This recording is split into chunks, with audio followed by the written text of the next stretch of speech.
Okay, good afternoon. Yeah. All of our friends in the press who joined us. I'm MTA Chair and CEO Jano Lieber, joined by New York City Transit President Rich Davey, Interim Long Island Railroad President and Metro North President Kathy Rinaldi. Thank you for hosting us in your home. And Acting Chief Customer Officer Shanifa Riera, thank you. Chris Pangilinan, who runs paratransit for the MTA, doing an amazing job. We're going to tout your work at the board meeting next week, so thank you, Chris, for being here. Today's a beautiful day outside, and it's a great day for mass transit and for the MTA. We have reached a few new milestones that we want to highlight so folks in the public understand things are on the move. Ridership is coming back. In fact, ridership is surging, and that's an indication that New York is coming back strong. Richie, thank you. Thank you. Rich and Kathy are going to get into more specifics, but let me hit a couple of the highlights. Yesterday, system-wide, MTA ridership surpassed 5.6 million, boosted by record-setting numbers on the subways and on the buses. The subways carried more than 3.7 million people. That's the first time we hit that level, and it's the highest since March of 2020, the beginning of COVID, and it's almost 30% increase over last year. Amazing. The preliminary number for the buses, which tends to go up every after a couple days, is 1.5 million riders, and we, as I said, we expect that to grow by 10 to 15% once the counts are completed. Accessoride, which Chris runs, 28,000 trips on Wednesday, the highest since COVID, and we are now seeing more than 80%, 86% of pre-COVID levels on paratransit. Our most vulnerable customers, the customers who depend on the MTA for everything they need and want to get done in New York, and 86% of them are back riding our service. Metro North broke its COVID record for the second consecutive day, over 181,000 riders.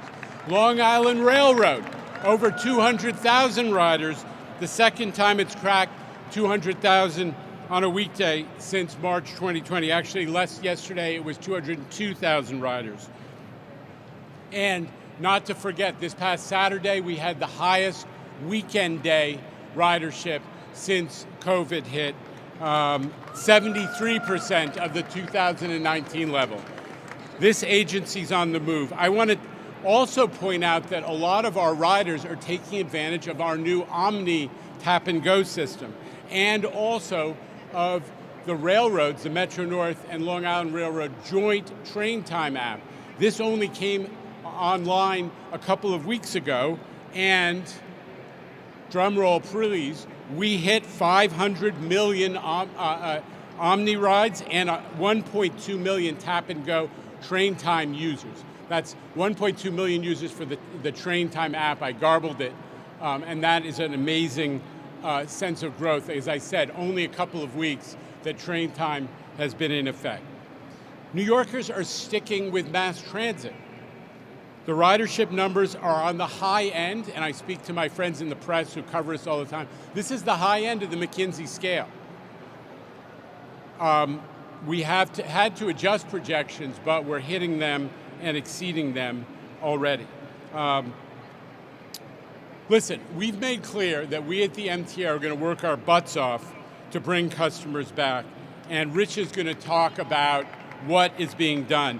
A large part of it is that we are attacking the service delivery issue, the fact that we need extra staff to make sure we're staffing every train run, every bus run, and it's happening thanks to a series of initiatives that Rich has put in motion. I worked on the World Trade Center for 14 years, so I have heard not New Yorkers, but a lot of other people generally, writing New York's obituary for almost my whole professional life. And I am telling you, we at the MTA are here to prove them wrong, and New York is going to prove them wrong.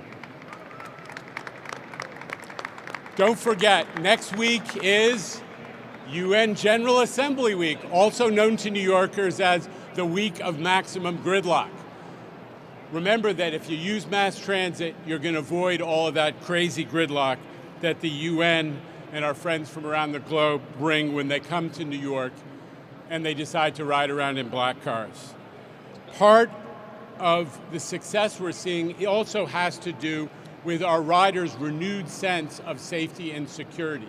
It is way, way too early to declare anything like victory, but there are green shoots, there are positive signs. We have seen a significant decline in track intrusions. Those are the episodes where people get on the tracks, delay trains, put themselves in harm's way. There are a lot less shopping carts and other big, these big problems, physical problems in the system than there used to be. Crime is 5% down where it was in 2019. Obviously, we have a smaller number of riders, but overall, the trend is we have less crime relative to the number of riders, which is a significant sign of success.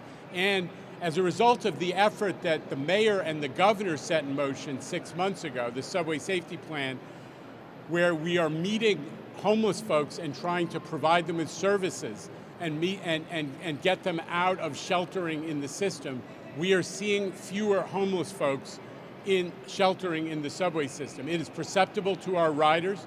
Some of it is seasonal, but it portends, I think, a positive trend that we don't want to overlook, and it's part of, I think, our riders' renewed sense of safety and security. Well, that's really what I had to say. Record ridership, progress on service delivery, a renewed sense of safety and security in our system. Thank you, Mayor Adams. Thank you, Governor Hochul. Thank you, New Yorkers, for your confidence in the MTA and for getting us all back to normalcy. With that, let me turn it up to Rich. Thanks, Jano. Thank you, Jano. It's hard not to be enthusiastic about what we're doing after Jano's enthusiasm. Look, I just wanted to say a couple of things before I ask Kathy Rinaldi, my colleague, to say a few words about the railroads. But as Jano said, record ridership on subway, bus, and paratransit over the last couple of days, and that's due to a whole bunch of factors. New Yorkers are coming back to work and coming back and moving around the city, which is great. We've got the Mets and the Yankees doing really well. I was out at Willets Point yesterday, pitching folks to take the 7 line. U.S. tennis, the U.S. Open was, and by all I think, marks, incredibly successful. We saw lots of folks in our system. And of course, tourism is back. Whether it's the weekend service or the service we're seeing, we see folks using our system, which is great. But Jano, Governor Hochul, I think they saw this coming, and they told us at Transit back in May when I first started, you need to prepare for folks to return, and that's what we've been doing at Transit the last few months. So whether it's been hiring operators on our bus, on our paratransit system, our conductors and train operators. This morning, of our 660 positions for train operations and conductors, we had 6 that were not covered. 6. I haven't seen that number since I showed up in May. So we have the folks to be able to run the service. And August was one of our best service delivery months that we've had in a long time, again, across the system. So we're working hard for the New Yorkers that are coming back, the 5+ million that are coming back, to make sure that they're getting the service they deserve.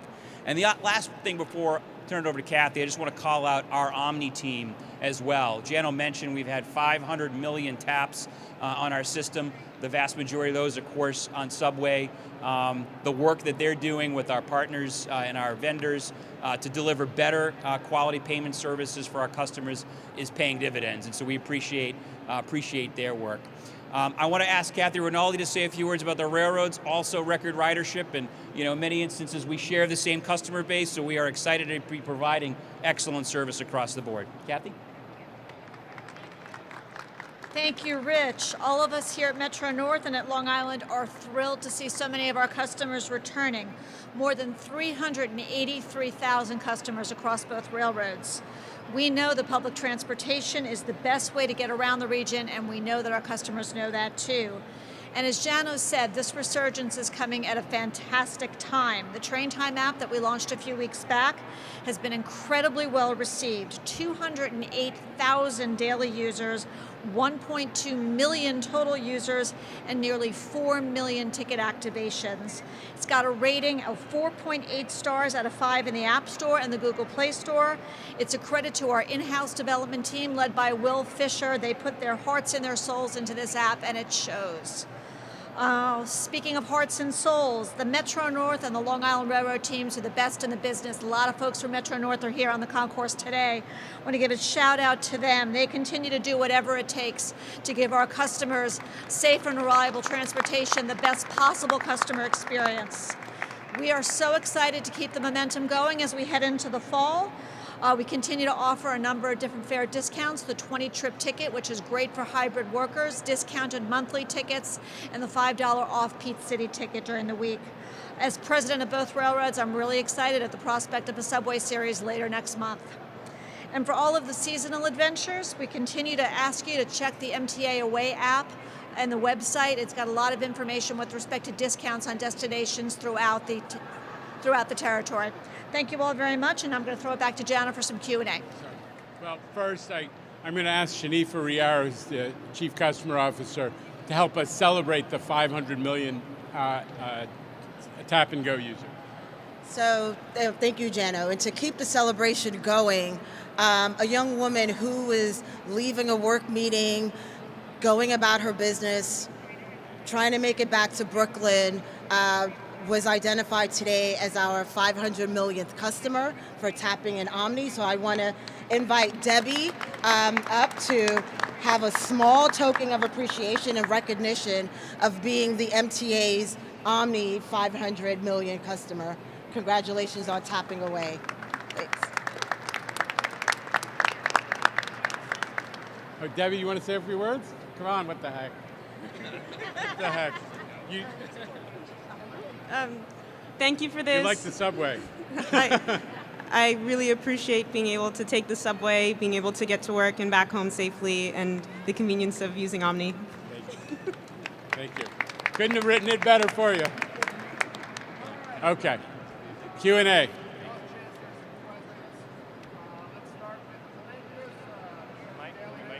I got two things. First thing is, Rich, you said service delivery numbers hit a positive number in August. What exactly was that percentage? And what else can you tell riders about service reliability? It's still lingering, even with a bump in those figures, it's still where it was before the pandemic, which wasn't always a shining example. Yeah, so service delivery was 92.8% in the Department of Subways, and buses was about 95.5%. I can get you the exact decimal point, but that's pretty darn good. You know, in terms of pre-pandemic, all I can say is, you know, there have been sort of, I think, ebbs and flows in transit over the last 10 plus years, but what I can tell you is the last few years, signal delays have dropped, I think, by half or more. So a lot of the investment and work that the team that's not here but is behind me in the ether has been working hard at is paying dividends. But as I tell my team, you know, the Jets, the Giants, Monday morning, even if they win 45-0, the coach has them in the film room saying, why didn't we, you know, run up the score? Why didn't we win by 52 points? And that's what I've asked my team to do. Let's look at the film. Even though we're doing pretty good, we need to do better.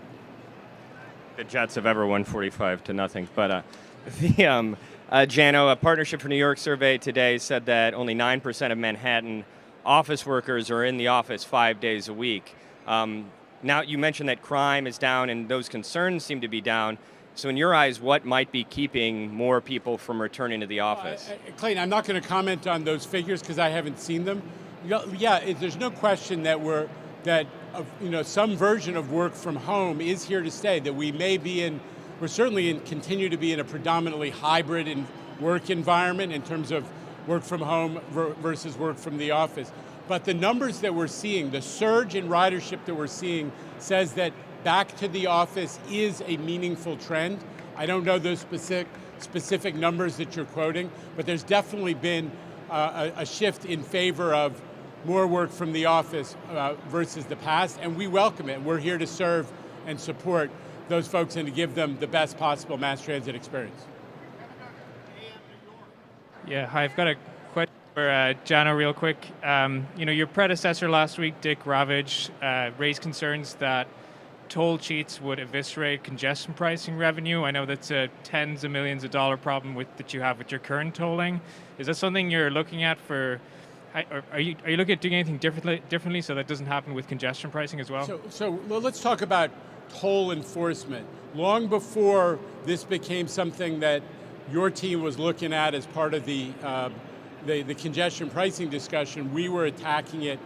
Look back at what Danny DeFrancesco did in the early, a couple months ago, when the Tri-Road Bridge and Tunnel Authority, which is part of MTA, started teaming up with the Sheriff's Office, the NYPD, and other regional law enforcement to make sure that we were actually identifying toll scofflaws and toll cheats and actually impounding more cars. There have been hundreds of cars impounded since that announcement and initiative began, and we're collecting more and more of those toll cheats. Also, we've been working to make sure that those paper plates and fake plates, that all of the law enforcement agencies are looking at them closely to make sure that they're not just a way of circumventing tolls. And together with the mayor, we have actually convinced Amazon to stop selling some of those technologies that allow people to disguise and hide their license plates. So there is a regional focus, MTA, Tri-Road Bridge and Tunnel Authority, New York City, Sheriff's Office, all the regional law enforcement, and we're not going to let that become an issue when congestion pricing starts. But more this would be for Kathy Rinaldi. Some advocates have wondered, one of the things that went out of service during the pandemic was the quiet car on Metro North. I was wondering if you're planning to bring that back. We are looking at that. I don't have anything to announce today, but it is something that we're looking at, yes. I got one for Jano and one for Rich, too. Jano, you guys have had a lot of, hey, ridership press conferences in the past. There might be some in the future. What should people take away from this one and maybe future ones, kind of in terms of the doomsday financial situation that people were talking about at the last board meeting? Dave, I think what we're saying is when New Yorkers vote with their feet for mass transit, we want it to be recognized. And we want everyone to understand when things like a shift back to work, the return of normalcy, the confidence that New Yorkers are showing in the mass transit system. Our job is to make sure our customers feel good. So that's one of the reasons we do events like that, to make sure people understand that there is a positive movement in the direction of mass transit. So we're going to keep doing it. And especially when we have jumps like the one we're celebrating today, where we have every single railroad operation hitting new records almost daily. That is a significant milestone. It's not just, we're going to have individual records from time to time, and I'm sure we'll celebrate them and put out releases, but when you have every single railroad, again, day after day, hitting a new record, it's worthy of note. That's why we're doing it, and we're going to continue to celebrate that. And then, Rich, I think it was the July meeting, you talked about appointing a weekend service czar to kind of take a look at the way that things work on the weekends or don't work. I'm wondering, have you appointed that person? Are they getting to work? What's the update on that? Yeah, so we appointed the person actually the end of last week. We had an internal candidate who will be in the acting role, and that person's getting up to speed, working across subways, buses, our planning team, and with Shanitha's team on customer service. So more to come. I'll probably have more to say about that at a future committee or board meeting, but the good news is that person's in place. And we have started to see some improvement in weekend service, but again, we have a ways to go in our opinion, and certainly our customers' opinion. Who is it? I don't think I'm at liberty to say, but we can get you the information after. Okay. All right, thanks. Okay, this lady wanted to ask a question. She's been very polite.